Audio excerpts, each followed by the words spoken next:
ਸਤਿ ਸ਼੍ਰੀ ਅਕਾਲ ਪੰਜਾਬੀ ਰੇਡੀਓ ਤੇ Punjabi TV USA ਵੇਖ ਸੁਣ ਰਹੇ ਸਾਰੇ ਸਰੋਤਿਆਂ ਦਾ ਬਹੁਤ-ਬਹੁਤ ਸਵਾਗਤ ਹੈ ਇਸ ਸਮੇਂ ਦੇ ਵਿਸ਼ੇਸ਼ ਪ੍ਰੋਗਰਾਮ ਖਬਰ ਤੇ ਨਜ਼ਰ ਦੇ ਵਿੱਚ।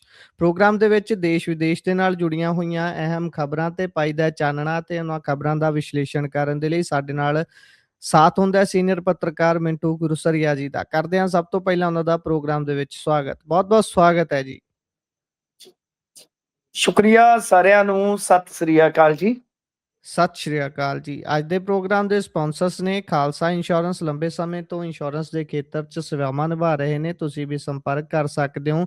ਨੰਬਰ ਹੈ 408 272 2500। ਟਿਰਕਿਆਣਾ ਇਮੀਗ੍ਰੇਸ਼ਨ ਲਾ ਫਰਮ। ਜੇ ਟਿਰਕਿਆਣਾ ਉਹਨਾਂ ਨਾਲ ਤੁਸੀਂ ਸੰਪਰਕ ਕਰ ਸਕਦੇ ਹੋ ਕਿਸੇ ਵੀ ਤਰ੍ਹਾਂ ਦੀ ਇਮੀਗ੍ਰੇਸ਼ਨ ਦੇ ਬਾਬਤ ਸਲਾਹ ਕਰਨ ਦੇ ਲਈ। Krishan Dhanota Yuba City. Baljinder Singh Nijjar Woodland. GN lube ਵਾਲੇ ਟਰੱਕ ਵਾਸ਼ ਕਰਦੇ ਨੇ, ਆਇਲ ਚੇਂਜ ਕਰਦੇ ਨੇ, 에ਅਰ ਬ੍ਰੇਕਸ ਦਾ ਕੰਮ ਤਸੱਲੀ ਬਖਸ਼ ਕਰਦੇ ਨੇ। ਤੁਸੀਂ ਇਹਨਾਂ ਦੇ ਕੋਲੋਂ ਨਵੇਂ ਪੁਰਾਣੇ ਟਾਇਰ ਵੀ ਖਰੀਦ ਸਕਦੇ ਹੋ। ਲੋਕੇਸ਼ਨ ਸੈਂਟਾਨੀਲਾ ਦੀ ਹੈ। ਨਿੰਮਾ ਸਹੂਤਾ ਹੋਣਾ ਦਾ ਨੰਬਰ ਹੈ 209 277 0113।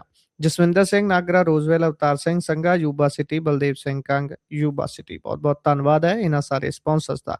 ਰੁਕ ਕਰਦੇ ਹਾਂ ਹੁਣ ਖਬਰਾਂ ਦਾ। ਮਿੰਟੂ ਜੀ, ਖਬਰਾਂ ਤੇ ਆਈਏ ਤਾਂ ਰਾਘਵ ਚੱਡਾ ਹੋਣੀ ਹੁਣ ਆਮ ਆਦਮੀ ਪਾਰਟੀ ਦੇ ਦੁਆਲੇ ਹੋ ਗਏ ਲੱਗਦੇ ਨੇ। ਇਹ ਪਤਾ ਨਹੀਂ ਸਵਾਲ ਇਹ ਲੱਗ ਸਕਦਾ ਜਾਂ ਨਹੀਂ। ਮੈਨੂੰ ਲੱਗਦਾ ਕਿਤੇ ਆਉਣ ਵਾਲੇ ਦਿਨਾਂ 'ਚ ਆਮ ਆਦਮੀ ਪਾਰਟੀ ਨੂੰ ਲੈ ਕੇ ਨਾ ਕੋਈ ਸਵਾਲ ਉੱਥੇ ਲਾ ਦੇਣ ਵੀ ਭਾਈ ਏਦਾਂ ਚੱਲਦਾ, ਇਹਨਾਂ ਦੇ ਰੇਟ ਥੋੜ੍ਹੇ ਜਿਹੇ ਘਟਾਓ। ਤੇ ਉਹ ਤਾਂ ਜੀ ਖਿਲਾਰੇ ਪਾਉਂਦੇ ਤੁਰੇ ਆਉਂਦੇ ਨੇ। ਖਿਲਾਰੇ ਉਹਨਾਂ ਨੇ ਕਾਹਦੇ ਪਾਏ ਨੇ? ਉਹਨਾਂ ਨੇ ਜਿਹੜੀ ਗੱਲ ਕੀਤੀ ਉਸ ਤੋਂ ਬਾਅਦ ਹੁਣ ਲਗਾਤਾਰ ਆਮ ਆਦਮੀ ਪਾਰਟੀ ਦੇ ਅੰਦਰੋਂ ਵੀ ਆਵਾਜ਼ਾਂ ਉੱਠ ਰਹੀਆਂ ਨੇ। ਸਾਰੇ ਰਾਘਵ ਚੱਡਾ ਦੇ ਖਿਲਾਫ ਵੀਡੀਓ ਪਾ ਰਹੇ ਨੇ। ਮੈਂ ਖਾਸ ਤੌਰ ਤੇ ਦਿੱਲੀ ਵਾਲਿਆਂ ਦੀਆਂ ਵੀਡੀਓਜ਼ ਦੇਖ ਰਿਹਾ ਸੀ। ਉਹ ਬੀਬੀ ਜਿਸ ਨੂੰ ਥੋੜੇ ਦਿਨਾਂ ਲਈ ਮੁੱਖ ਮੰਤਰੀ ਦੀ ਕੁਰਸੀ ਮਿਲੀ ਸੀ, ਉਹ ਬੀਬੀ ਖਿਲਾਫ ਰਾਘਵ ਚੱਡਾ ਦੇ ਖਿਲਾਫ ਬੋਲ ਕੇ ਵੀਡੀਓ ਪਾ ਰਹੀ ਸੀ। ਇੱਕ ਸੌਰਵ ਹੁਣੀ ਜਿਹੜੇ ਬੀਤੇ ਸਮੇਂ 'ਚ ਪੰਜਾਬ 'ਚ ਕਾਫੀ ਟਾਈਮ ਲਾ ਕੇ ਗਏ ਨੇ, ਉਹਨਾਂ ਨੇ ਵੀ ਖਾਸੀ ਤਕੜੀ ਵੀਡੀਓ ਇੱਕ ਪਾਈ ਹੈ।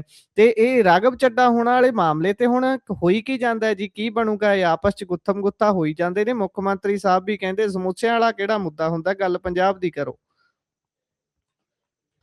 ਗੁਰਪ੍ਰੀਤ, ਪਹਿਲੀ ਗੱਲ ਤੇ ਇਹ ਆ ਕਿ ਇਸ ਗੱਲ ਦਾ ਸ਼ੱਕ ਸ਼ੁਬਾ ਪਹਿਲਾਂ ਹੀ ਸੀਗਾ ਕਿ ਰਾਘਵ ਚੱਡਾ ਜਿਸ ਤਰ੍ਹਾਂ ਦੇ ਮੁੱਦੇ ਚੁੱਕਦਾ ਪਿਆ ਤੇ ਜਿਹੜੀ ਆਮ ਆਦਮੀ ਪਾਰਟੀ ਆ ਉਹ ਕਦੇ ਵੀ ਉਸ ਨੂੰ ਪ੍ਰਮੋਟ ਨਹੀਂ ਕਰਦੀ, ਸਪੋਰਟ ਨਹੀਂ ਕਰਦੀ। ਗੱਲ ਤੇ ਜ਼ਰੂਰ ਆ, ਗੱਲ ਤਾਂ ਜੀ ਜ਼ਰੂਰ ਕੋਈ ਹੈ।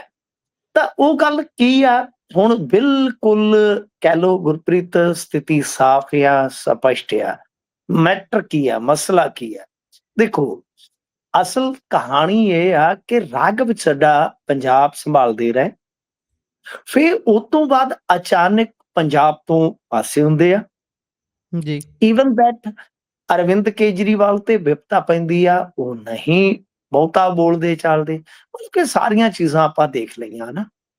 ਬਿਲਕੁਲ। ਉਸ ਤੋਂ ਬਾਅਦ ਰਾਘਵ ਚੱਡਾ ਜਿਹੜੇ ਆ ਨਾ, ਉਹ ਫਿਰ ਇੱਧਰ ਤੁਸੀਂ ਵੇਖੋਗੇ ਤਾਂ ਅੱਜ ਦੀ ਤਾਰੀਖ ਦੇ ਵਿੱਚ ਜਦੋਂ ਉੱਭਰੇ ਤਾਂ ਫਿਰ ਹੌਲੀ ਹੌਲੀ ਵੇਖਿਆ ਇਹਨਾਂ ਨੇ ਕਿ ਇਹ ਤੇ ਕੰਮ ਖਰਾਬ ਹੋ ਰਿਹਾ।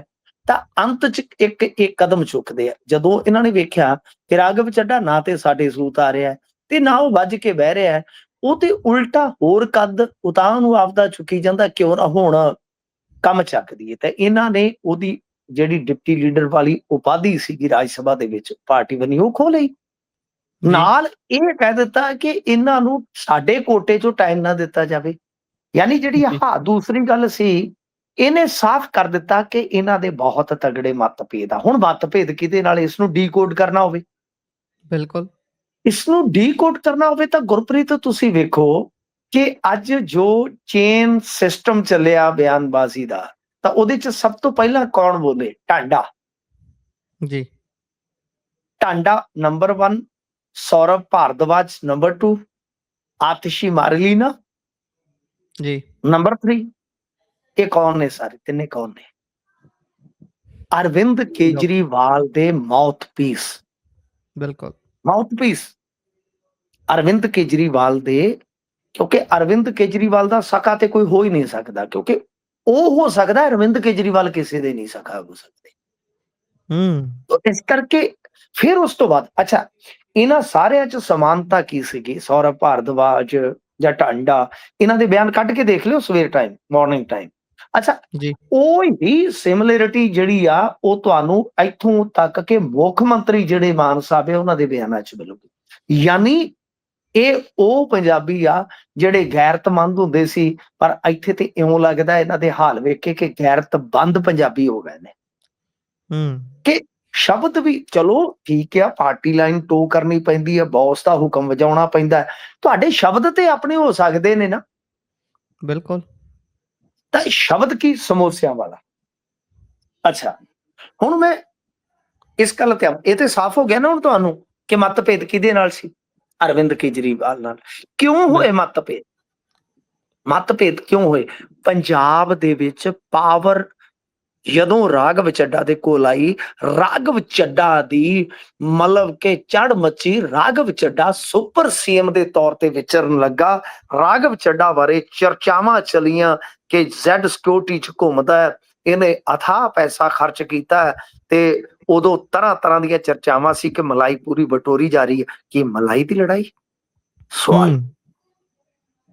ਅੱਛਾ, ਹੁਣ ਰਹੀ ਗੱਲ ਕਿ ਜਦੋਂ ਇਹ ਮਤਭੇਦ, ਚਲੋ ਹੋ ਸਕਦਾ ਕਾਰਨ ਹੋਰ ਵੀ ਰਹੇ ਹੋਣ। ਹੁਣ ਜਿਹੜੇ ਹੋਰ ਕਾਰਨ ਰਹੇ ਹੋ ਸਕਦੇ ਉਹ ਆਪਾਂ ਨਹੀਂ ਛੂਹਦੇ, ਕਿਉਂਕਿ ਉਹਨਾਂ ਬਾਰੇ ਆਪਾਂ ਕੀ ਕਹਿ ਸਕਦੇ ਹਾਂ। ਕਈ ਵਾਰ ਵਿਅਕਤੀਗਤ ਵੀ ਹੁੰਦੇ ਆ, ਸਮਝਦੇ ਹੋ ਨਾ। ਕਈ ਵਾਰ ਹੋ ਸਕਦਾ ਆ ਕਿ ਪਾਰਟੀ ਦੇ ਕੁਝ ਜਿਹੜੇ ਪੈਂਤੜੇ ਹੁੰਦੇ ਆ, ਬੰਦਾ ਉਹਦੇ ਥਰੂ ਖੜ ਜਾਂਦਾ ਹੈ। ਉਹ ਸਾਰੀਆਂ ਚੀਜ਼ਾਂ ਛੱਡ ਦਈਏ।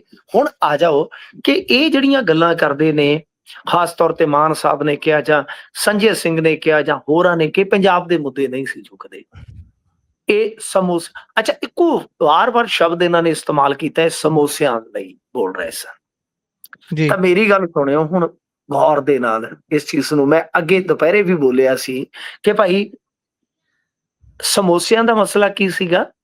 ਏਅਰਪੋਰਟ ਤੇ, ਏਅਰਪੋਰਟ ਤੇ ਹੀ ਪਾਣੀ ਦੀ ਬੋਤਲ ਦੀ ਕੀਮਤ ਦਾ ਰੌਲਾ ਸੀ, ਏਅਰਪੋਰਟ ਤੇ ਹੀ ਲੈਗੇਜ ਦਾ ਰੌਲਾ ਸੀ, ਜੋ ਰਾਘਵ ਚੱਡਾ ਨੇ ਚੁੱਕਿਆ। ਕੀ ਮਾਨ ਸਾਹਿਬ ਭੁੱਲ ਗਏ ਕਿ ਇਹ ਉਹੀ ਐਨਆਰਆਈਜ਼ ਆ ਜਿਨ੍ਹਾਂ ਦੀਆਂ ਇਹ ਸਮੱਸਿਆਵਾਂ ਨੇ ਤੇ ਜਿਨ੍ਹਾਂ ਦੇ ਕੋਲ ਜਾ ਕੇ ਇੱਥੇ ਅਮਰੀਕਾ 'ਚ ਬੰਦੇ ਬੈਠੇ ਆ, ਜਿਨ੍ਹਾਂ ਦੇ ਕੋਲ ਮਾਨ ਸਾਹਿਬ ਹਫ਼ਤਿਆਂ ਤੱਕ ਰਹਿੰਦੇ ਰਹੇ ਨੇ। ਬਿਲਕੁਲ ਬਿਲਕੁਲ। ਇਹ ਉਹੀ ਐਨਆਰਆਈ ਨੇ ਚਾਦਰ ਵਿਛਾ ਕੇ ਜਿਨ੍ਹਾਂ ਦੇ ਕੋਲੋਂ ਤੁਸੀਂ ਡਾਲਰ ਤੇ ਪਾਉਂਡ ਪਵਾਏ ਨੇ, ਪੰਡਾਂ ਦੇ ਪੰਡ। ਜੀ ਜੀ। ਇਹ ਉਹੀ ਹੈ, ਇਹ ਉਹਨਾਂ ਦੀਆਂ ਸਮੱਸਿਆਵਾਂ ਨੂੰ ਅੱਜ ਤੁਸੀਂ ਸਮੋਸੇ ਦੱਸਦੇ। ਅੱਛਾ ਜੀ, ਰਾਘਵ ਚੱਡਾ ਨੇ ਫਲਾਣ ਦੀ ਗੱਲ ਕੀਤੀ, ਰਾਘਵ ਚੱਡਾ ਨੇ ਬੈਂਕਾਂ 'ਚ ਪੈਂਦੀ ਪੈਨਲਟੀ ਦੀ ਗੱਲ ਕੀਤੀ। ਉਹ ਗਰੀਬ ਲੋਕਾਂ ਦੀ ਗੱਲ ਸੀ ਕਿ ਜਿਨ੍ਹਾਂ ਦੇ ਬੈਲੈਂਸ ਮੇਨਟੇਨ ਨਹੀਂ ਹੁੰਦੇ। ਕੀ ਇਹ ਤੁਹਾਨੂੰ ਲੋਕਾਂ ਦਾ ਮੁੱਦਾ ਨਹੀਂ ਲੱਗਦਾ? ਇਹ ਤੁਹਾਨੂੰ ਪੰਜਾਬੀਆਂ ਦਾ ਮੁੱਦਾ ਨਹੀਂ ਲੱਗਦਾ? ਜੀ ਹਾਂਜੀ, ਗਿਗ ਵਰਕਰਸ ਵਾਲਾ ਮੁੱਦਾ ਵੀ ਆਮ ਮਾਤੜ ਲੋਕ ਕੰਮ ਅੱਛਾ, ਕਰਦੇ ਮਾਨ ਨੇ। ਸਾਹਿਬ ਨੇ ਤਾਂ ਮਜ਼ਾਕ ਕੀਤਾ ਅੱਜ ਕਿ ਉਹ ਗਿਗ ਵਰਕਰਸ। ਅਰੇ ਸਰ, ਗਿਗ ਵਰਕਰਸ ਨੂੰ ਮਜ਼ਾਕ 'ਚ ਲੈ ਰਹੇ ਨੇ। ਤੁਸੀਂ ਰਿਪੀਟ ਤੇ ਸੁਣੋ ਉਹਨਾਂ ਦਾ ਬਿਆਨ। ਜੇ ਹੁਣ ਗਿਗ ਵਰਕਰ ਹੀ ਇਕੱਠੇ ਹੋ ਜਾਣ ਇਹਨਾਂ ਦੇ ਖਿਲਾਫ ਫੇ ਤਾਂ ਇਹ ਮਤਲਬ ਕਿ ਜਲੂਸ ਹੀ ਕਢਵਾਉਣਾ ਆਪਣਾ। ਅੱਛਾ, ਗਿਗ ਵਰਕਰਸ ਇਹ ਕੋਈ ਲੋਕਾਂ 'ਚ ਨਹੀਂ, ਉਹਦੇ ਗਰੀਬ ਵਰਗ ਹੈ ਉਹ। ਅੱਛਾ, ਫਿਰ ਟੈਲੀਕਾਮ ਸੈਕਟਰ ਦੀ ਗੱਲ ਕੀਤੀ, ਮਿਲਾਵਟੀ ਆ ਜਿਹੜਾ ਖਾਣਾ ਇਹ ਪਦਾਰਥ ਆਉਂਦੇ ਆ, ਇਹਨਾਂ ਦੀ ਗੱਲ ਕੀਤੀ। ਇਹ ਲੋਕਾਂ ਦਾ ਮੁੱਦਾ ਨਹੀਂ। ਤੁਹਾਡੀ ਪਾਰਟੀ ਹੋ ਸਕਦਾ ਹੈ ਉਹਨੂੰ ਲੱਗਦਾ ਹੋਵੇ, ਪਰ ਲੋਕਾਂ ਨੂੰ ਇਹ ਮਾਮਲੇ ਬਹੁਤ ਪਸੰਦ ਆ ਰਹੇ ਸੀ। ਅੱਛਾ, ਰਹੀ ਗੱਲ ਪੰਜਾਬ ਦੇ ਮੁੱਦਿਆਂ ਦੀ, ਮੈਂ ਉੱਥੇ ਵੀ ਇੱਕ ਸਵਾਲ ਕਰਦਾ ਕਿ ਹੁਣ ਤੱਕ ਹਰਭਜਨ ਸਿੰਘ ਨੇ ਪੰਜਾਬ ਦੇ ਪਾਣੀਆਂ ਤੋਂ ਲੈ ਕੇ ਪੰਜਾਬ ਦੇ ਉਜਾੜੇ ਦੀ ਕਿੰਨੀ ਵਾਰੀ ਗੱਲ ਕੀਤੀ ਹੈ ਸਦਨ 'ਚ? ਬਿਲਕੁਲ। ਆ ਜਿਹੜੇ ਬਣਾਏ ਨੇ, ਮੈਂ ਲਵਲੀ ਜੀ 'ਚ ਪੜ੍ਹਦੀ, ਇਹ ਵਾਲੇ ਇਹ ਜਿਹੜੇ ਬਣਾਏ ਆ, ਇਹਨਾਂ ਨੇ ਕਿੰਨਾ ਕੁ ਲੋਹਾ ਲਿਆ ਜਾ ਕੇ ਦਿੱਲੀ ਨਾਲ, ਨਰਿੰਦਰ ਮੋਦੀ ਨਾਲ, ਪੰਜਾਬ ਦੇ ਮੁੱਦਿਆਂ ਤੇ। ਡੈਮਾਂ ਦਾ ਕੰਟਰੋਲ ਲੈ ਲਿਆ ਇਹਨਾਂ ਨੇ। ਕਿਹੜਾ ਜਹਾਜ਼ ਛੇੜਤਾ ਇਹਨਾਂ ਨੇ ਪੰਜਾਬ ਲਈ ਬਈ ਅੱਜ ਤੱਕ, ਰਾਜ ਸਭਾ ਦਾ ਮੈਂਬਰ ਬਣ ਕੇ? ਉਹ ਜਿਹੜੇ ਲੁਧਿਆਣੇ ਵਾਲੇ ਸੱਜਣ ਸੀ, ਤੁਸੀਂ ਦੇਖਿਆ ਹੀ, ਉਹਨਾਂ ਨੇ ਕੀ ਕੀਤਾ ਸੀ? ਲੁਧਿਆਣੇ ਵਾਲੇ ਸੱਜਣ ਵੀ ਸਨ ਨਾ। ਅੱਛਾ, ਪਾਠਕ ਨੇ ਕਿਹੜਾ ਉੱਥੇ ਬਈ ਲੋਹਾ ਲੈ ਲਿਆ? ਕਿਹੜਾ ਬਈ ਉੱਥੇ ਨਰਿੰਦਰ ਮੋਦੀ ਹੋਰਾਂ ਨੂੰ ਗਾਹ ਪਾਤਾ ਪੰਜਾਬ ਦੇ ਮੁੱਦਿਆਂ ਤੇ? ਬਿਲਕੁਲ। ਤਾਂ ਮਤਲਬ ਕਿ ਕੀ ਹਰਭਜਨ ਸਿੰਘ ਨੂੰ ਕੱਢੋਗੇ?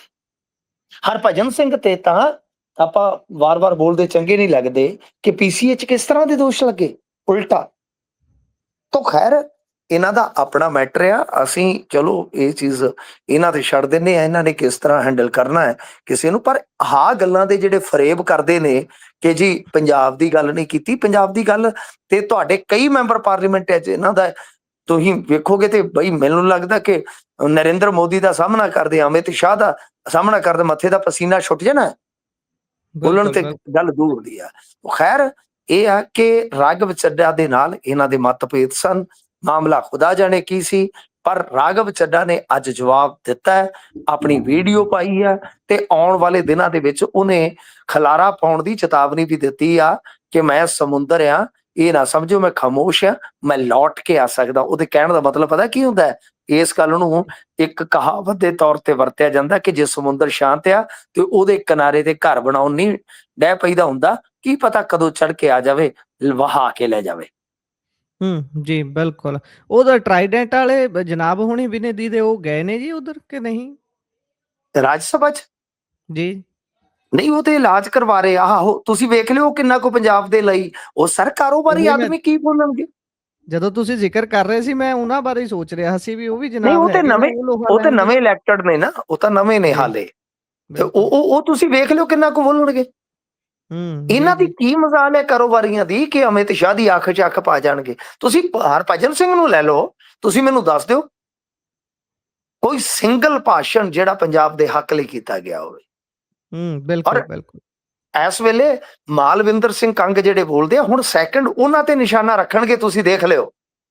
ਜੀ, ਜੀ। ਕਿਉਂਕਿ ਸਿੱਖਾਂ ਨਾਲ ਜੁੜੇ ਮੁੱਦੇ, ਕਿਸਾਨਾਂ ਤੇ ਅਤਿਆਚਾਰ ਨਾਲ ਜੁੜੇ ਮੁੱਦੇ, ਇਲੀਗਲ ਮਾਈਨਿੰਗ ਦੇ ਮੁੱਦੇ, ਲੈਂਡ ਪੂਲਿੰਗ ਦੇ ਮਾਮਲੇ 'ਚ ਉਹਨਾਂ ਨੇ ਯੂਨੀਵਰਸਿਟੀ ਦੇ ਮਾਮਲੇ ਦੇ ਵਿੱਚ ਆਪਣਾ ਸਟੈਂਡ ਸਪਸ਼ਟ ਕੀਤਾ ਹੈ। ਤੁਸੀਂ ਦੇਖਣਾ ਇਹ ਹੋ ਸਕਦਾ ਅਗਲੀ ਕਾਰਵਾਈ ਮਾਲਵਿੰਦਰ ਸਿੰਘ ਕੰਗ ਤੇ ਪਾਉਣ, ਕਿਉਂਕਿ ਇੱਕ ਦੋ ਥਾਵਾਂ ਤੇ ਉਹਨਾਂ ਦੀਆਂ ਖਬਰਾਂ ਜਿਹੜੀਆਂ ਇੰਡਾਇਰੈਕਟਲੀ ਪਲਾਂਟ ਕਰਵਾਈਆਂ ਗਈਆਂ ਨੇ। ਜੀ। ਤੇ ਅੱਗੇ ਵਧੀਏ ਤਾਂ ਉਧਰ ਚੰਡੀਗੜ੍ਹ ਸਥਿਤ ਭਾਜਪਾ ਪੰਜਾਬ ਦੇ ਦਫ਼ਤਰ ਤੇ ਜਿਹੜਾ ਅਟੈਕ ਹੋਇਆ ਸੀ, ਉਸ ਮਾਮਲੇ ਨੂੰ ਲੈ ਕੇ ਗ੍ਰਿਫਤਾਰੀਆਂ ਦੀ ਖਬਰ ਆ ਰਹੀ ਹੈ। ਹਾਂਜੀ, ਦੋ ਗ੍ਰਿਫਤਾਰੀਆਂ ਜਿਹੜੀਆਂ ਉਹ ਰਤਨਗੜ੍ਹ ਪਿੰਡ ਤੋਂ ਹੋਈਆਂ ਨੇ, ਮੋਰਿੰਡਾ ਲਾਗਿਓਂ। ਤੇ ਉਹਦੇ 'ਚ ਕੀ ਆ ਕਿ ਇਹ ਗੁਰਪ੍ਰੀਤ, ਇਹ ਜਿਹੜੇ ਬੰਦੇ ਸੀਗੇ ਇਹ ਏਡੇ ਅਨਾੜੀ ਬੰਦੇ ਸੀ, ਨਾ ਤੇ ਇਹਨਾਂ ਤੋਂ ਚੱਜ ਨਾਲ ਉਹ ਬੰਬੂ ਸੁੱਟਿਆ ਗਿਆ, ਗ੍ਰਨੇਡ ਸੁੱਟਿਆ ਗਿਆ, ਤੇ ਨਾ ਹੀ ਚੱਜ ਨਾਲ ਇਹਨਾਂ ਤੋਂ ਭੱਜਿਆ ਗਿਆ। ਕਿਉਂਕਿ ਬੱਸੇ ਚੜ੍ਹ ਕੇ ਚਲੇ ਗਏ ਜਿਹੜੀ ਜੀ, ਸੀਟੀਯੂ ਦੀ ਆ, ਤੇ ਬੱਸ ਦੇ ਵਿੱਚ ਵੀ ਦੱਸਦੇ ਕਿਰਾਇਆ ਪੂਰਾ ਨਾ ਹੋਣ ਕਰਕੇ ਇਹਨਾਂ ਨੇ ਇੱਕ ਟ੍ਰਾਂਜੈਕਸ਼ਨ ਕੀਤੀ ਆ, ਤੇ ਜਿਹੜੀ ਉਹ ਜੀ, ਟ੍ਰਾਂਜੈਕਸ਼ਨ ਕੀਤੀ ਆ ਉਹਦੇ ਤੋਂ ਫਸ ਗਏ, ਤਾਂ ਜੀ, ਪੁਲਿਸ ਨੇ ਪੈੜ ਨੱਪ ਲਈ। ਇਹ ਤੇ ਸਾਫ਼ ਹੀ ਲੱਗ ਰਿਹਾ ਸੀਗਾ ਨਾ, ਇਹ ਗ੍ਰਨੇਡ ਜਦੋਂ ਸੁੱਟਿਆ, ਸੁੱਟਣ ਵਾਲੇ ਨੂੰ ਨਾਲ ਦਾ ਗਾਲਾਂ ਕੱਢਣ ਡਿਆ, ਗੰਦੀ ਗਾਲ ਕੱਢ ਕੇ ਕਹਿੰਦਾ ਕਿ ਕੀ ਕਰਤਾ ਈ, ਉੱਥੋਂ ਭੱਜਦੇ ਸਮਝ। ਮੈਂ ਤੇ ਤੁਹਾਨੂੰ ਉਦੋਂ ਦੱਸਿਆ ਸੀ ਇਹ ਰਡਾਰ ਤੇ ਆ ਗਿਆ ਚੰਡੀਗੜ੍ਹ 'ਚ ਬੰਦਾ ਜਿਹੜਾ ਹੈ ਨਾ ਉਹ ਗਿਆ।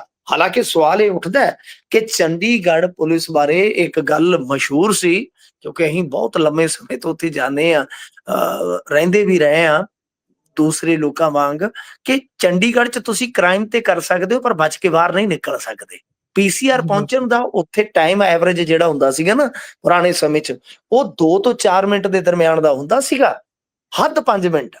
ਇੰਨੀ ਫਾਸਟ, ਮਤਲਬ ਕਿ ਬੜੇ ਬਦਮਾਸ਼ ਪੰਜਾਬ 'ਚੋਂ ਜਦੋਂ ਚੰਡੀਗੜ੍ਹ ਵੜ ਜਾਂਦੇ ਸੀ, ਕ੍ਰਾਈਮ ਕਰਨ ਤੋਂ ਡਰਦੇ ਸੀ। ਹੁਣ ਚੰਡੀਗੜ੍ਹ ਦੀ ਪੁਲਿਸ ਦੀ ਕ੍ਰੈਡੀਬਿਲਿਟੀ ਤੇ ਸਵਾਲ ਜ਼ਰੂਰ ਨੇ, ਪਰ ਇਹ ਦੋ ਬੰਦੇ ਇਹਨਾਂ ਨੇ ਚੁੱਕ ਲਏ ਸਨ, ਕੱਲ ਹੀ ਚੁੱਕ ਲਏ ਸੀ, ਅੱਜ ਸਾਰੀਆਂ ਖਬਰਾਂ ਲੱਗ ਗਈਆਂ ਨੇ। ਤਾਂ ਕਹਿਣ ਦਾ ਮਤਲਬ ਇਹ ਹੈ ਕਿ ਇਹ ਗ੍ਰਨੇਡ ਜਿਹੜਾ ਸੁੱਟਣਾ ਸੀਗਾ ਇਹਨਾਂ ਨੇ, ਇਹ ਸੁੱਟਣਾ ਸੀ ਅੰਦਰ, ਸ਼ਾਇਦ ਇਸੇ ਕਰਕੇ ਨਾਲ ਦਾ ਗਾਲ ਕੱਢ ਰਿਹਾ, ਤੇ ਉਹ ਨੁਕਸਾਨ ਸ਼ਾਇਦ ਕੋਈ ਥੋੜਾ ਬਹੁਤਾ ਜ਼ਿਆਦਾ ਹੋ ਜਾਂਦਾ। ਪਰ ਇੱਕ ਖਬਰ ਹੋਰ ਆ ਰਹੀ ਹੈ, ਜੀ, ਹਾਲਾਂਕਿ ਮੈਂ ਇਹਦੀ ਕਿਤੋਂ ਤਸਦੀਕ ਕਰਨ 'ਚ ਨਾਕਾਮ ਹੈ, ਪਰ ਇਹ ਦੱਸਿਆ ਜਾ ਰਿਹਾ ਕਿ ਜਿਹੜੇ ਅਸ਼ਵਨੀ ਸ਼ਰਮਾ ਸੀਗੇ ਇਹਨਾਂ ਨੂੰ ਵੀ ਥ੍ਰੈਟ ਸੀਗਾ, ਔਰ ਪਿਛਲੇ ਜੀ, ਕੁਝ ਦਿਨਾਂ ਦੇ ਦਰਮਿਆਨ ਪਠਾਨਕੋਟ ਪੁਲਿਸ ਨੇ ਇਹਨਾਂ ਨੂੰ ਵਿਸ਼ੇਸ਼ ਤੌਰ ਤੇ ਵਰਜਿਆ ਹੋਇਆ ਕਿ ਤੁਸੀਂ ਆਪਦੀ ਸਵੇਰ ਦੀ ਸੈਰ ਛੱਡ ਦਿਓ। ਤੇ ਜੀ, ਉਦਣ ਵੀ ਜੀ, ਜਿਹੜੇ ਸ਼ਰਮਾ ਜੀ ਆ ਇਹਨਾਂ ਦੇ ਕਾਰਜਕਾਰੀ ਪ੍ਰੈਜ਼ੀਡੈਂਟ, ਉਸ ਦਿਨ ਭਵਨ ਦੇ ਵਿੱਚ ਹੀ ਸੀ, ਯਾਨੀ ਇਸ ਦਫ਼ਤਰ ਦੇ ਵਿੱਚ ਹੀ ਸਨ। ਤੇ ਅਚਾਨਕ ਕੀ ਹੋਇਆ ਕਿ ਫੂਲਕਾ ਸਾਹਿਬ ਦੀ ਸ਼ਮੂਲੀਅਤ ਹੋਣੀ ਸੀ, ਤੁਹਾਨੂੰ ਯਾਦ ਹੋਏਗਾ ਉਸ ਦਿਨ, ਤਾਂ ਇਹ ਦਿੱਲੀ ਜੀ, ਨੂੰ ਜੀ, ਨਿਕਲ ਗਏ ਸੀਗੇ। ਤਾਂ ਇਹਨਾਂ ਦੇ ਕੁਝ ਬੰਦੇ ਜਿਹੜੇ ਆ ਉਹ ਹੁਣ ਪਿੱਛੇ ਕੌਣ ਆ, ਏਜੰਸੀਆਂ ਆ, ਕੀ ਹਿਸਾਬ ਕਿਤਾਬ ਆ, ਕਿਹੜੇ ਮੋਡਿਊਲ ਆ, ਮੈਂ ਤੇ ਕੁਝ ਨਹੀਂ ਕਹਿ ਸਕਦਾ, ਪਰ ਨਿਸ਼ਾਨੇ ਤੇ ਹੈਗੇ ਨੇ ਗੁਰਪ੍ਰੀਤ, ਇਹਦੇ 'ਚ ਕੋਈ ਸ਼ੱਕ ਨਹੀਂ, ਕੋਈ ਦੋ ਰਾਏ ਨਹੀਂ ਹੈ। ਤਾਂ ਬਹਰਹਾਲ ਕੁਝ ਨੂੰ ਧਮਕੀਆਂ ਵੀ ਦੱਸਦੇ ਆ ਕਿ ਡਾਇਰੈਕਟਲੀ ਆਈਆਂ ਹੋਈਆਂ ਨੇ। ਭਾਜਪਾ ਦੇ ਜਿਹੜੇ ਕੁਝ ਲੀਡਰ ਆ ਉਹ ਸਹਿਮੇ ਵੀ ਹੋਏ ਆ ਇਸ ਗੱਲੋਂ। ਤਾਂ ਆਉਣ ਵਾਲੇ ਦਿਨਾਂ ਦੇ ਵਿੱਚ ਕਾਫੀ ਕੁਝ ਹੋ ਸਕਦਾ ਹੈ।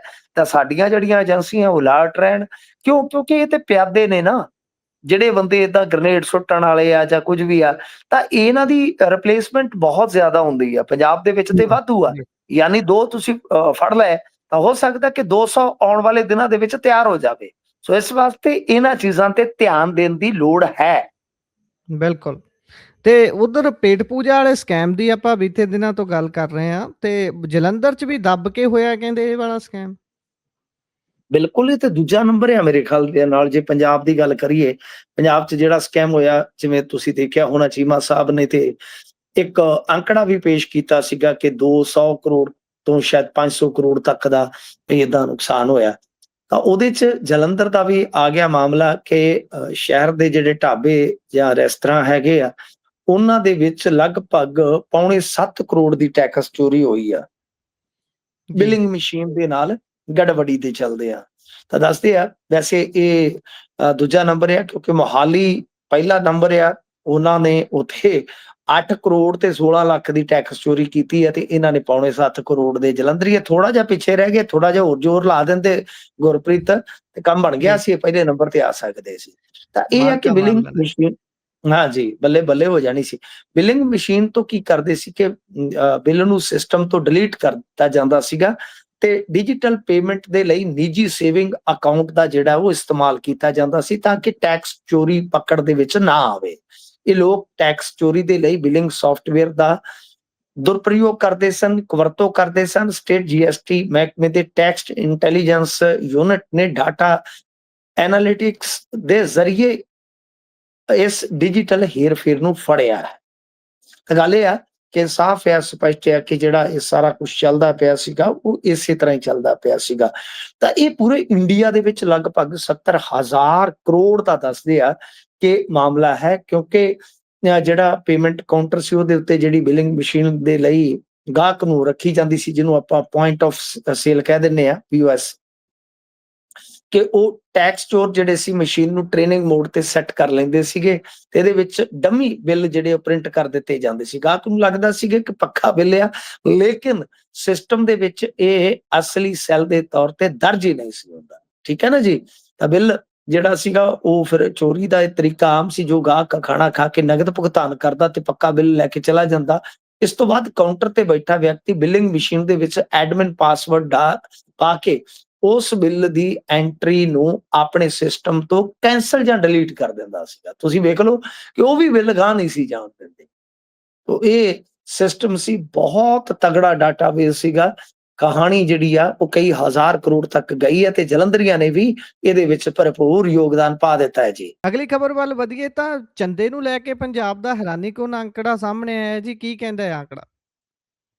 ਹਾਂ, ਦੇਖੋ, ਇਸ ਪੱਖ ਤੋਂ ਇਹ ਅੰਕੜਾ ਬੜਾ ਹੈਰਾਨ ਕਰਦਾ ਹੈ। ਇਹ ਅੰਕੜਾ ਜਿਹੜਾ ਕੱਢਿਆ association for democratic reforms, ADR the report ਜਿਹੜੀ ਹੈ ਉਹ ਦੱਸਦੀ ਹੈ। ਰਿਪੋਰਟ ਦੇ ਅਨੁਸਾਰ ਸਾਲ 2024-25 ਦੇ ਦੌਰਾਨ ਭਾਜਪਾ ਨੂੰ ਸਭ ਤੋਂ ਜ਼ਿਆਦਾ ਭਾਜਪਾ ਨੂੰ ਯਾਨੀ ਪੰਜਾਬ ਦੇ ਵਿੱਚੋਂ 60 ਕਰੋੜ ਦਾ ਚੰਦਾ ਮਿਲਦਾ ਹੈ, ਜਦਕਿ ਕਾਂਗਰਸ ਸੂਬੇ ਦੇ ਵਿੱਚ ਸਿਰਫ 3 ਕਰੋੜ ਰੁਪਏ ਦੇ ਨਾਲ ਦੂਜੇ ਨੰਬਰ ਤੇ ਆਉਂਦੀ ਹੈ। ਤੇ ਕਮਾਲ ਦੀ ਗੱਲ ਇਹ ਹੈ ਕਿ ਸੱਤਾ ਤੇ ਕਾਬਜ ਆਮ ਆਦਮੀ ਪਾਰਟੀ ਨੂੰ ਪੂਰੇ ਸਾਲ ਦੇ ਦੌਰਾਨ ਚੰਦੇ ਦੇ ਵਿੱਚ ਸਿਰਫ ਤੇ ਸਿਰਫ 71 ਲੱਖ ਰੁਪਈਆ ਮਿਲਿਆ ਹੈ। ਇਸ ਤੋਂ ਇਲਾਵਾ ਕਾਮਰੇਡ ਜਿਹੜੇ ਆ ਉਹ ਤੇ ਬਿਲਕੁਲ ਹੀ ਮਾਂਜੇ ਗਏ। ਕਾਮਰੇਡਾਂ ਦਾ ਤੇ ਹੱਥ ਹੀ ਖਾਲੀ ਰਿਹਾ। CPIM ਨੂੰ ਇੱਕ ਆਨਾ ਵੀ ਜਿਹੜਾ ਹੈ ਉਹ ਨਹੀਂ ਆਇਆ। ਦੱਸਦੇ ਆ ਕਿ ਪਾਰਟੀ ਨੂੰ ਬਿਲਕੁਲ ਹੀ ਚੰਦਾ ਨਹੀਂ ਮਿਲਿਆ। ਤੇ ਹੁਣ ਇਸ ਦਾ ਤੁਹਾਨੂੰ ਪਤਾ ਕਾਮਰੇਡਾਂ ਦਾ ਕੋਈ ਆਧਾਰ ਵੀ ਜ਼ਿਆਦਾ ਹੈ ਨਹੀਂਗਾ ਸੂਬੇ ਦੇ ਵਿੱਚ। ਕਿਸੇ ਟਾਈਮ ਇਹਨਾਂ ਦੇ MLA ਜਿੱਤਦੇ ਰਹੇ ਆ ਗੁਰਪ੍ਰੀਤ। ਤਾਂ ਜੀ, ਭਾਜਪਾ ਹਰਿਆਣਾ ਦੇ ਵਿੱਚ ਵੀ ਜੇ ਚੰਦਾ ਪਾਉਣ ਦੇ ਮਾਮਲੇ 'ਚ ਦੇਖੋਗੇ ਤਾਂ ਮੋਹਰੀ ਰਹੀ ਆ।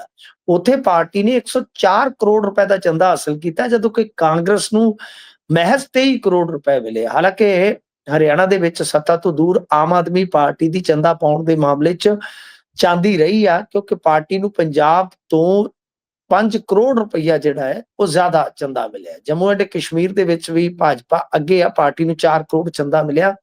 ਇੱਥੋਂ ਤੱਕ ਕਿ ਪਾਰਟੀ ਦੀ ਕੌਮੀ ਪੱਧਰ ਤੇ ਵੀ ਚੜਾਈ ਆ। ਸਭ ਤੋਂ ਜ਼ਿਆਦਾ 174 ਕਰੋੜ ਰੁਪਈਆ ਚੰਦਾ ਇਹਨਾਂ ਨੂੰ ਮਿਲਿਆ, ਜਦਕਿ ਦੂਸਰੇ ਨੰਬਰ ਤੇ ਕਾਂਗਰਸ 517 ਕਰੋੜ ਤੇ ਆਮ ਆਦਮੀ ਪਾਰਟੀ ਨੂੰ 38 ਕਰੋੜ ਤੇ CPI ਕਾਮਰੇਡ ਪੂਰੇ ਇੰਡੀਆ ਚੋਂ 16 ਕਰੋੜ ਰੁਪਈਆ ਹਾਸਲ ਕਰਦੇ ਆ।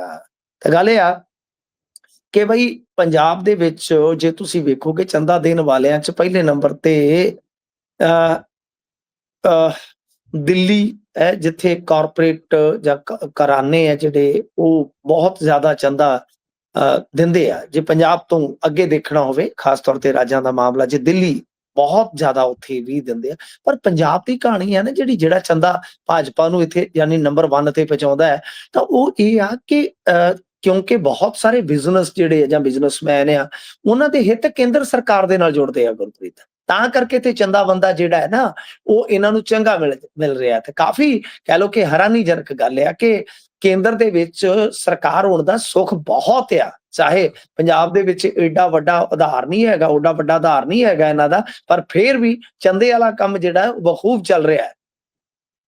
ਜੀ।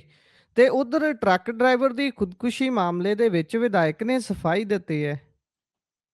ਹਾਂਜੀ, ਦੇਖੋ ਟਰੱਕ ਡਰਾਈਵਰ ਦੀ ਖੁਦਕੁਸ਼ੀ ਦਾ ਜਿਹੜਾ ਮਸਲਾ ਹੈ ਨਾ, ਉਹਦੇ 'ਚ ਇਹ ਆ ਕਿ ਸਿੱਟ ਬਣਾ ਦਿੱਤੀ ਗਈ ਆ। ਨਵੀਂ ਸਿੱਟ ਨੇ ਤਫਤੀਸ਼ ਲਈ ਕੁਝ ਦਿਨ ਦਾ ਸਮਾਂ ਮੰਗਿਆ। ਇੱਧਰ ਜਿਹੜੇ ਹਲਕਾ ਵਿਧਾਇਕ ਆ, ਜਿਨ੍ਹਾਂ ਦਾ ਨਾਮ ਲੈ ਕੇ ਡਰਾਈਵਰ ਮਰਿਆ, ਤਾਂ ਹਲਕਾ ਵਿਧਾਇਕ ਕਹਿ ਰਹੇ ਨੇ ਕਿ ਭਾਈ ਮੈਂ ਤੇ ਆਪ ਕਹਿ ਰਿਹਾ ਕਿ ਜਾਂਚ ਪੜਤਾਲ ਕਰਵਾ ਲਓ, ਮੇਰਾ ਕੀ ਕਸੂਰ ਹੈ ਇਹਦੇ ਵਿੱਚ। ਮਾਮਲਾ ਜੀ। ਕੀ ਹੈ ਕਿ ਕਸਬਾ ਮਮਦੋਟ ਦੇ ਪਿੰਡ ਪੋਜੋ ਕੇ ਉਧਾੜ ਦਾ ਇੱਕ ਟਰੱਕ ਡਰਾਈਵਰ ਸੀਗਾ, ਉਸਨੇ ਜ਼ਹਿਰੀਲੀ ਦਵਾਈ ਪੀ ਕੇ ਖੁਦਕੁਸ਼ੀ ਕੀਤੀ ਸੀ। ਤੇ ਇਸ ਮਾਮਲੇ ਦੇ ਵਿੱਚ ਹਲਕਾ ਫਿਰੋਜ਼ਪੁਰ ਦਿਹਾਤੀ ਦੇ ਜਿਹੜੇ ਵਿਧਾਇਕ ਹੈ ਰਜਨੀਸ਼ ਦਹੀਆ, ਇਹਨਾਂ ਨੇ ਮਤਲਬ ਹੁਣ ਚੁੱਪੀ ਜਿਹੜੀ ਤੋੜੀ ਆ, ਤਾਂ ਇਹਦਾ ਨਾਮ ਲਿਆ ਸੀ ਵਿਧਾਇਕ ਦਾ। ਤਾਂ ਹੁਣ ਚੁੱਪੀ ਤੋੜੀ ਹੈ, ਸੋਸ਼ਲ ਮੀਡੀਆ ਤੇ ਇਹਨਾਂ ਨੇ ਵੀਡੀਓ ਜਾਰੀ ਕੀਤੀ ਹੈ ਕਿ ਖੁਦਕੁਸ਼ੀ ਮਾਮਲੇ 'ਚ ਪਰਿਵਾਰ ਨਾਲ ਮੈਂ ਹਮਦਰਦੀ ਕਰਦਾ ਹਾਂ, ਪਰ ਇਸ ਮਾਮਲੇ 'ਚ ਰਾਜਨੀਤੀ ਕੀਤੀ ਜਾ ਰਹੀ ਆ। ਉਹਨਾਂ ਨੇ ਕਿਹਾ ਕਿ ਅੱਜ ਤੱਕ ਉਹਨਾਂ ਦੇ ਪਰਿਵਾਰ ਵੱਲੋਂ ਕਿਸੇ ਦਾ ਮਾੜਾ ਨਹੀਂ ਕੀਤਾ ਗਿਆ। ਉਹਨਾਂ ਤੇ ਜੋ ਦੋਸ਼ ਲਾਏ ਗਏ ਨੇ ਉਹ ਬੇਬੁਨਿਆਦ ਆ, ਬਿਲਕੁਲ ਬੁਨਿਆਦ ਹੈ ਨਹੀਂ ਕਿ ਉਹਨਾਂ ਦੀ ਝੂਠੇ ਹਨ, ਤੇ ਉਹ ਹਰ ਤਰ੍ਹਾਂ ਦੀ ਇਨਕੁਆਇਰੀ ਦਾ ਸਾਹਮਣਾ ਕਰਨ ਲਈ ਤਿਆਰ ਆ।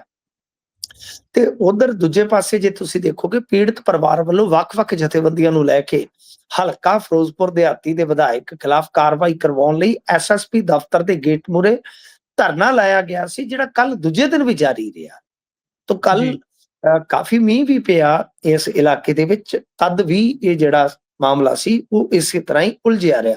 ਤਾਂ ਦੇਖੋ, ਇਹ ਵੀ ਮਾਮਲਾ ਉਸੇ ਤਰ੍ਹਾਂ ਦਾ ਹੀ ਆ ਜਿਸ ਤਰ੍ਹਾਂ ਦਾ ਗਗਨਦੀਪ ਰੰਧਾਵਾ ਦਾ ਮਾਮਲਾ ਹੈ। ਤੇ ਉਹਦੇ 'ਚ ਵੇਖੋ ਪੁਲਿਸ ਕੀ ਕਰ ਰਹੀ ਆ ਕਿ ਲਾਲਜੀਤ ਭੁੱਲਰ ਨੂੰ ਫੜਨਾ ਤੇ ਪਿਆ, ਮਾਮਲਾ ਅਫਸਰਸ਼ਾਹੀ ਨਾਲ ਜੋ ਜੁੜਿਆ ਸੀਗਾ। ਇੱਥੇ ਤੇ ਵਿਚਾਰਾ ਗਰੀਬ ਡਰਾਈਵਰ ਮਰਿਆ, ਕਿਹਨੇ ਸੁਣਨੀ ਆ? ਇੱਥੇ ਕੌਣ ਸੁਣੂ ਮੇਰੀ ਇਹ ਪਿੰਡ ਤੇਰਾ ਪੰਚਾਇਤ ਤੇਰੀ, ਮੈਂ ਤੇ ਬੇਵਤਨਾ ਹਾਂ ਕਿਹੜਾ ਕਰੇ ਹਮਾਇਤ ਮੇਰੀ ਵਾਲਾ ਮਸਲਾ। ਤੇ ਉਧਰ ਤੇ ਅਫਸਰਸ਼ਾਹੀ ਦਾ ਮਸਲਾ ਸੀ ਸਰ, ਉਹ ਅਫਸਰਸ਼ਾਹੀ ਨੇ ਤੇ ਇਹਨਾਂ ਦੇ ਨੱਕ 'ਚ ਦਮ ਕਰ ਦੇਣਾ ਸੀਗਾ, ਤਾਂ ਕਰਕੇ ਲਾਲਜੀਤ ਭੁੱਲਰ ਨੂੰ ਗ੍ਰਿਫਤਾਰ ਕਰਨਾ ਪਿਆ, ਉਹ ਵੀ ਅਮਿਤ ਸ਼ਾਹ ਦੇ ਦਬਾਅ ਹੇਠ। ਤੇ ਗੱਲ ਇਹ ਆ ਕਿ ਤੁਸੀਂ ਵੇਖੋ ਲਾਲਜੀਤ ਭੁੱਲਰ ਦਾ ਕਹਿੰਦੇ ਕਿ ਮੋਬਾਈਲ ਹੀ ਨਹੀਂ ਮਿਲਿਆ, ਸਿਮ ਵੀ ਜਿਹੜਾ ਉਹਨੇ ਆਪਦਾ ਨਸ਼ਟ ਕਰ ਦਿੱਤਾ। ਇਹ ਕਮਾਲ ਦੀ ਗੱਲ ਹੈ, ਜਦ ਕਿ ਗਗਨਦੀਪ ਰੰਧਾਵਾ ਦਾ ਤਾਂ ਇਹਨਾਂ ਨੇ ਮੋਬਾਈਲ ਵੀ ਲੈ ਲਿਆ। ਸੋ ਇਸ ਕਰਕੇ ਇਹ ਆਣ ਹੈਗੀ ਆ।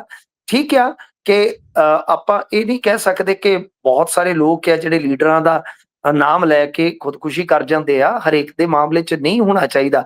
ਪਰ ਉਸ ਮਾਮਲੇ ਦੇ ਵਿੱਚ ਜਿੱਥੇ ਕੋਈ ਬੰਦਾ ਏਦਾਂ ਕਰ ਜਾਂਦਾ, ਤਾਂ ਘੱਟੋ ਘੱਟ ਇੱਕ ਇਨਕੁਆਇਰੀ ਤੇ ਕਰਨੀ ਚਾਹੀਦੀ ਹੈ ਨਾ। ਭਰੋਸਾ ਤੇ ਲੋਕਾਂ ਨੂੰ ਦਿਓ ਕਿ ਜੇ ਵਾਕਿਆ ਹੀ ਸਾਡੇ ਲੀਡਰ ਨੇ, ਸਾਡੇ ਕਿਸੇ ਨੁਮਾਇੰਦੇ ਨੇ ਕਿਸੇ ਨੂੰ ਇੰਨਾ ਤੰਗ ਕੀਤਾ ਹੈ ਕਿ ਉਹ ਖੁਦਕੁਸ਼ੀ ਕਰਦਾ, ਤਾਂ ਅਸੀਂ ਪਰਚਾ ਕਰਵਾਵਾਂਗੇ। ਤਾਂ ਤੁਹਾਡਾ ਭਰੋਸਾ ਜਿਹੜਾ ਹੈ ਉਹ ਲੋਕਾਂ ਤੇ ਵੱਜਾ ਹੋਣਾ ਚਾਹੀਦਾ ਕਿ ਹਾਂ ਠੀਕ ਹੈ, ਅਸੀਂ 2-4 ਦਿਨ 10 ਦਿਨ ਦੇ ਸਕਦੇ ਹਾਂ, ਜਾਂਚ ਹੋਏਗੀ, ਜਾਂਚ ਜਿਹੜੀ ਆ ਪਾਰਦਰਸ਼ੀ ਹੋਏਗੀ, ਮੁਕੰਮਲ ਜਾਂਚ ਹੋਣ ਤੋਂ ਬਾਅਦ ਫਿਰ ਕਾਰਵਾਈ ਜਿਹੜੀ ਤੈਅ ਆ, ਤਾਂ ਮੇਰੇ ਖਿਆਲ ਦੇ ਨਾਲ ਫੇਰ ਗੱਲ ਬਣਦੀ ਆ। ਪਰ ਜਦੋਂ ਤੋਂ ਹੀ ਇਹੋ ਜਿਹੇ ਮਾਮਲੇ 'ਚ ਕਾਣ-ਕਾਂਜ ਰੱਖਦੇ ਹੋ, ਲੋਕ ਤੁਹਾਡੇ ਤੇ ਭਰੋਸਾ ਹੀ ਨਹੀਂ ਕਰਦੇ। ਜੀ, ਬਿਲਕੁਲ, ਬਿਲਕੁਲ। ਤੇ ਟੀਆਰਪੀ ਵਾਲਾ ਮਾਮਲਾ ਸਰਕਾਰ ਨੇ ਕਹਿੰਦੇ ਆਪਣੇ ਹੱਥ 'ਚ ਲੈ ਲਿਆ। ਹਾਂਜੀ, ਦੇਖੋ ਟੀਆਰਪੀ ਦਾ ਮਾਮਲਾ ਵੀ ਦਿਲਚਸਪ ਹੋ ਗਿਆ ਗੁਰਪ੍ਰੀਤ, ਕਿਉਂਕਿ ਤੁਸੀਂ ਇੱਕ ਨਾਮ ਸੁਣਿਆ ਹੋਣਾ ਹੈ, ਉਹਨੂੰ ਕਹਿੰਦੇ ਹੁੰਦੇ ਟਰਾਈ। ਠੀਕ ਹੈ ਜੀ, ਟਰਾਈ ਜਿਹੜੀ ਆ ਟੈਲੀਕਾਮ ਰੈਗੂਲੇਟਰੀ ਅਥਾਰਟੀ, ਇਹ ਇੱਕ ਖੁਦਮੁਖਤਿਆਰੀ ਸੰਸਥਾ ਸੀਗੀ। ਪਰ ਹੁਣ ਅੱਜ ਕੱਲ ਤੁਹਾਨੂੰ ਪਤਾ ਹੀ ਆ ਖੁਦਮੁਖਤਿਆਰੀ ਕਿੱਥੇ ਮਿਲਦੀ ਆ। ਇਹ ਤੇ ਸੁਖਪਾਲ ਸਿੰਘ ਖਹਿਰਾ ਨੂੰ ਨਹੀਂ ਸੀ ਮਿਲੀ, ਵੇਖ ਲਓ ਉਹਨਾਂ ਨੂੰ ਪਾਰਟੀ ਛੱਡਣੀ ਪਈ ਸੀਗੀ। ਤਾਂ ਫਿਲਹਾਲ ਵੱਡੀ ਖਬਰ ਆ ਰਹੀ ਹੈ, ਮਿੰਟ ਦੇ ਵਿੱਚ ਅੱਜ ਇੱਕ ਰਿਪੋਰਟ ਛਪੀ ਆ। ਇਸ ਰਿਪੋਰਟ ਦੀ ਬਹੁਤ ਚਰਚਾ ਹੋਈ ਆ, ਇਨਫੈਕਟ ਬੁੱਧਵਾਰ ਸ਼ਾਇਦ ਛਪੀ ਸੀਗੀ। ਪਰ ਇਹਦੀ ਚਰਚਾ ਜਿਹੜੀ ਆ ਹੁਣ ਜ਼ਿਆਦਾ ਹੋਈ ਆ। ਗੱਲ ਇਹ ਆ ਕਿ ਮਤਲਬ ਕਿ ਤੁਹਾਨੂੰ TRP ਦਾ ਜਿਵੇਂ ਤੁਸੀਂ ਵੇਖਿਆ ਹੋਣਾ ਅੱਜ-ਕੱਲ੍ਹ ਬੜੀ ਜਦੋਂ ਪੱਤਰਕਾਰਾਂ ਦੀ ਆਲੋਚਨਾ ਕਰਨੀ ਹੋਵੇ ਲੋਕ ਕਹਿੰਦੇ ਲੈ TRP ਭਾਲਦਾ। ਤਾਂ TRP ਦਾ ਮਤਲਬ ਕੀ ਹੁੰਦਾ ਕਿ ਕੁਝ ਬੇਸਿਕ ਚੀਜ਼ਾਂ ਨੂੰ ਲੈ ਕੇ ਪੁਆਇੰਟਸ ਦਿੱਤੇ ਜਾਂਦੇ ਯਾਨੀ ਦਰਜਾ ਦਿੱਤਾ ਜਾਂਦਾ ਜਿਹਦੇ ਆਧਾਰ ਤੇ ਫਿਰ ਇੱਕ ਵਿਗਿਆਪਨ ਜਾਂ ਮਸ਼ਹੂਰੀ ਦੀ ਕੀਮਤ ਤੈਅ ਹੁੰਦੀ ਆ। ਠੀਕ ਹੈ ਨਾ ਜੀ? ਕੁੱਲ ਮਿਲਾ ਕੇ ਇਹਨੂੰ ਮੋਟਾ-ਮੋਟੀ ਆਪਾਂ ਤਕਨੀਕੀ ਤੌਰ ਤੇ ਇਹ ਸਮਝ ਸਕਦੇ ਹਾਂ ਕਿ ਕਈ ਚੀਜ਼ਾਂ ਹੁੰਦੀਆਂ ਕਿ ਕਿਹੜਾ ਚੈਨਲ ਐਵਰੇਜ ਕਿੰਨੇ ਮਿੰਟ ਵਾਸਤੇ ਕਿਸੇ ਘਰ ਦੇ ਵਿੱਚ ਵੇਖਿਆ ਜਾ ਰਿਹਾ ਵਗੈਰਾ-ਵਗੈਰਾ। ਬਸ ਆਹੀ ਚੀਜ਼ ਹੈ। ਜੇ ਆਪਾਂ ਬਹੁਤ ਜ਼ਿਆਦਾ ਤਕਨੀਕੀ ਮਾਮਲੇ 'ਚ ਚਲੇ ਜਾਵਾਂਗੇ ਤਾਂ ਉਲਝ ਜਾਵਾਂਗੇ। ਸੋ ਉਲਝਾਉਣਾ ਆਪਣਾ ਕੰਮ ਨਹੀਂ ਹੈ। ਤਾਂ ਕਹਿ ਸਕਦੇ ਕਿ ਇਹ ਕੰਮ ਸਾਰਾ ਟਰਾਈ ਕਰਦੀ ਸੀਗੀ। ਉਹਦੇ ਬਹੁਤ ਸਾਰੇ ਮੀਟਰ ਲੱਗੇ ਹੁੰਦੇ ਸਨ, ਬਹੁਤ ਸਾਰੇ ਸ਼ਹਿਰਾਂ ਦੇ ਵਿੱਚ ਇਹਦੇ ਆਧਾਰ ਤੇ ਹੀ ਗਾਂ ਫਿਰ ਰੇਟਿੰਗ ਤਿਆਰ ਹੁੰਦੀ ਸੀਗੀ। ਤਾਂ ਗੱਲ ਇਹ ਆ ਕਿ ਇਹ ਕਹਿੰਦੇ ਆ ਕਿ ਮਿੰਟ ਦੇ ਜਿਹੜੇ ਖੁਲਾਸੇ ਆ, ਉਹ ਕਹਿੰਦੇ ਆ ਕਿ ਇਹ ਸਾਰਾ ਕੰਮ ਹੁਣ ਟਰਾਈ ਤੋਂ ਹੋ ਕੇ ਤੇ ਗਵਰਨਮੈਂਟ ਨੇ ਆਪਦੇ ਹੱਥ 'ਚ ਲੈ ਲਿਆ ਹੈ। ਤਾਂ ਇਹ ਸਾਫ਼ ਹੈ, ਸਪਸ਼ਟ ਹੈ ਕਿ ਅੱਗੇ ਥੋੜਾ ਜਿਹਾ ਚੈਨਲਾਂ ਨੂੰ ਜਿਹੜੀ ਝੇਪ ਹੁੰਦੀ ਸੀ, ਥੋੜੀ ਮੁਕਾਬਲੇਬਾਜ਼ੀ ਉਹ ਕਰਦੇ ਸਨ ਆਪਣੀ TRP ਵਾਸਤੇ। ਤਾਂ ਉਹ ਤੇ ਬਿਲਕੁਲ ਹੁਣ ਜਿਹੜੇ ਮੰਨ ਲਓ ਜਿਹੜੇ ਆਜ਼ਾਦ ਰਹਿ ਕੇ ਕੁਝ ਬੋਲਦੇ ਵੀ ਸਨ, ਉਹਨਾਂ ਦੀ TRP ਦਾ ਸਾਰਾ ਫੰਡਾ ਹੀ ਮੰਤਰਾਲੇ ਦੇ ਹੱਥ 'ਚ ਆ ਜਾਊਗਾ। ਤਾਂ ਉਹ ਤੇ ਬਿਲਕੁਲ ਹੀ ਸੰਘੀ ਘੁੱਟ ਜਾਊਗੀ। ਸੋ ਇਹ ਤੇ ਆਪਣੇ ਆਪ ਦੇ ਵਿੱਚ ਕਹਿ ਲਓ ਕਿ ਇੱਕ ਬਹੁਤ ਵੱਡੀ ਗੱਲ ਹੈ। ਇਹੀ ਤੇ ਨਰਿੰਦਰ ਮੋਦੀ ਦੇ ਰਾਜ ਦੇ ਵਿੱਚ ਹੋਇਆ, ਇਹੀ ਤੇ ਡੋਨਲਡ ਟਰੰਪ ਦੇ ਰਾਜ ਦੇ ਵਿੱਚ ਉੱਥੇ ਅਮਰੀਕਾ 'ਚ ਹੋ ਰਿਹਾ ਕਿ ਇੰਸਟੀਚਿਊਟ ਜਿਹੜੇ ਆ ਕਮਜ਼ੋਰ ਪੈ ਰਹੇ ਆ, ਖੁਦ ਮੁਖਤਿਆਰੀ ਵਾਲੇ ਜਿਹੜੇ ਇਸ ਤਰ੍ਹਾਂ ਦੇ ਅਦਾਰੇ ਆ, ਸੰਸਥਾਵਾਂ ਨੇ ਜਿਹੜੀਆਂ ਉਹ ਕਮਜ਼ੋਰ ਪੈ ਜਾਂਦੀਆਂ ਨੇ ਜਦੋਂ ਇਸ ਤਰ੍ਹਾਂ ਦੇ ਹੁਕਮਰਾਨ ਆਉਂਦੇ ਨੇ। ਜੀ, ਬਿਲਕੁਲ। ਤੇ ਉਧਰ ਇੰਡੀਆ ਨੇ ਕਿਹਾ ਵੀ ਅਸੀਂ ਵਾਹਿਦ ਹਾਂ ਜਿਨ੍ਹਾਂ ਦੇ ਨਾਵਕ ਗਵਾਏ ਨੇ। ਹਾਂਜੀ, ਦੇਖੋ ਨਾਵਕ ਮਤਲਬ ਕਿ ਜਿਹੜੇ ਚਾਲਕ ਹੁੰਦੇ ਆ, ਸ਼ਿਪ ਚਲਾਉਂਦੇ ਆ ਜਿੱਦਾਂ ਜੀ, ਜੀ, ਇਹ ਕਰੂ ਜਿਹੜਾ ਹੁੰਦਾ ਤਾਂ ਇਹਨਾਂ ਦੇ 3 ਬੰਦੇ ਮਰੇ ਨੇ ਹਾਰਮੁਜ਼ ਦੇ ਵਿੱਚ। ਤਾਂ ਜਦੋਂ ਜੀ, ਹਾਰਮੁਜ਼ ਨੂੰ ਖੁਲਵਾਉਣ ਨੂੰ ਲੈ ਕੇ ਹੁਣ ਗੱਲਬਾਤ ਚੱਲ ਰਹੀ ਆ, ਮੀਟਿੰਗਾਂ ਹੋ ਰਹੀਆਂ ਤਾਂ ਇੰਡੀਆ ਨੇ ਕਿਹਾ ਕਿ ਭਾਈ ਅਸੀਂ ਤੇ ਆਪਣੇ ਬੰਦੇ ਜਿਹੜੇ ਗਵਾਏ ਆ, ਵਾਹਿਦ ਆ ਪੂਰੀ ਦੁਨੀਆ ਦੇ ਵਿੱਚ ਜਿਨ੍ਹਾਂ ਦੇ 3 ਬੰਦੇ ਉੱਥੇ ਮਰੇ ਨੇ ਸਟ੍ਰੇਟ ਆਫ ਹਾਰਮੁਜ਼ ਦੇ ਵਿੱਚ। ਤਾਂ ਭਾਈ ਇਹ ਤੇ ਦੁਨੀਆ ਵਾਸਤੇ ਸੰਕਟ ਹੈ, ਪਰ ਕੀ ਕਰੀਏ ਹੁਣ ਏਦਾਂ ਦੀਆਂ ਚੀਜ਼ਾਂ ਦਾ ਹਾਲ ਦੀ ਘੜੀ ਕਹਿ ਲਓ ਕਿ ਕੁਝ ਵੀ ਹੱਲ ਲੱਭਦਾ ਨਜ਼ਰ ਨਹੀਂ ਆ ਰਿਹਾ। ਉਧਰ ਚਾਚਾ ਟਰੰਪ ਕਹਿੰਦੇ ਆ ਕਿ ਥੋੜਾ ਜਿਹਾ ਸਮਾਂ ਮੈਨੂੰ ਮਿਲ ਗਿਆ ਤੇ ਹਾਰਮੁਜ਼ ਮੈਂ ਖੁਲਵਾ ਦਿਆਂਗਾ, ਚਿੰਤਾ ਹੀ ਨਾ ਛੱਡੋ, ਚਿੰਤਾ ਹੀ ਨਾ ਕਰੋ। ਤੇਲ ਤੇ ਕਬਜ਼ਾ ਕਰਕੇ ਖੂਬ ਮੁਨਾਫਾ ਕਮਾਵਾਂਗੇ, ਪੂਰੀ ਦੁਨੀਆ ਦੇ ਲਈ ਕਹਿ ਲਓ ਕਿ ਨਜ਼ਾਰੇ ਵਾਲਾ ਕੰਮ ਹੋਏਗਾ। ਲਓ ਜੀ ਹੁਣ ਕੀ ਬਣਦਾ ਕੀ ਨਹੀਂ ਬਣਦਾ। ਵੈਸੇ ਪੋਪ ਨੇ ਵੀ ਕੀਤੀ ਆ ਬਈ ਗੱਲ ਕੀਤੀ ਆ ਕਿ ਯੁੱਧ ਜਲਦੀ ਤੋਂ ਜਲਦੀ ਖਤਮ ਹੋਣਾ ਚਾਹੀਦਾ। ਪਰ ਯੁੱਧ ਹੈ ਜਿਹੜਾ ਉਹ ਤੇ ਅਜੇ ਵੀ ਇੱਕ ਦੂਜੇ ਨੂੰ ਫੁੰਡਣ ਤੇ ਆਬਾਦਾ ਨੇ ਉਹ ਮੁਲਕ। ਅੱਜ ਤੇ ਈਰਾਨ ਨੇ ਦਾਅਵਾ ਕੀਤਾ ਕਿ ਅਮਰੀਕੀ ਫਾਈਟਰ ਜੈਟ ਵੀ ਅਸੀਂ ਜਿਹੜਾ ਸੁੱਟਿਆ। ਹਾਲਾਂਕਿ ਇਹਨਾਂ ਨੇ ਹਾਲੇ ਤੱਕ ਕੋਈ ਪੁਸ਼ਟੀ ਤੇ ਨਹੀਂ ਕੀਤੀ, ਪਰ ਸਾਫ਼ ਹੈ ਕਿ ਜੰਗ ਰੁਕ ਨਹੀਂ ਰਿਹਾ, ਬਲਕਿ ਡੋਨਲਡ ਟਰੰਪ ਵੀ ਨਹੀਂ ਰੁਕ ਰਹੇ। ਉਹ ਵੀ ਲਗਾਤਾਰ ਦਾਗੀ ਜਾ ਰਹੇ ਆ। ਉਹਨਾਂ ਦੇ ਆਪਣੇ ਉੱਥੇ ਤੁਸੀਂ ਵੇਖੋ ਪ੍ਰਸ਼ਾਸਨ ਦੇ ਵਿੱਚ ਕਿਸ ਤਰ੍ਹਾਂ ਦੀ ਤਰਥੱਲੀ ਮਚੀ ਹੋਈ ਆ। ਅੱਜ ਚੰਗਾ ਫੇਰ-ਬਦਲ ਹੋਇਆ। ਟਰੰਪ ਨੇ ਜੰਗ ਦੇ ਦੌਰਾਨ ਹੀ ਜਿਸ ਤਰ੍ਹਾਂ ਦੀ ਉਥਲ-ਪੁਥਲ ਉੱਥੇ ਮਚਾਈ, ਆਰਮੀ ਚੀਫ ਤੇ ਅਟਾਰਨੀ ਜਨਰਲ ਨੂੰ ਵੀ ਹਟਾ ਦਿੱਤਾ ਗਿਆ। ਕਾਫ਼ੀ ਜ਼ਿਆਦਾ ਇਹਦੀ ਵੀ ਕੌਮਾਂਤਰੀ ਪੱਧਰ ਤੇ ਚਰਚਾ ਚੱਲ ਰਹੀ ਹੈ ਗੁਰਪ੍ਰੀਤ। ਜੀ। ਇਸੇ ਦੇ ਨਾਲ ਪ੍ਰੋਗਰਾਮ ਦਾ ਸਮਾਂ ਇੱਥੇ ਹੀ ਸਮਾਪਤ ਹੁੰਦਾ। ਤੁਸੀਂ ਜੁੜੇ ਜਾਣਕਾਰੀਆਂ ਸਾਂਝੀਆਂ ਕੀਤੀਆਂ। ਬਹੁਤ-ਬਹੁਤ ਧੰਨਵਾਦ ਜੀ।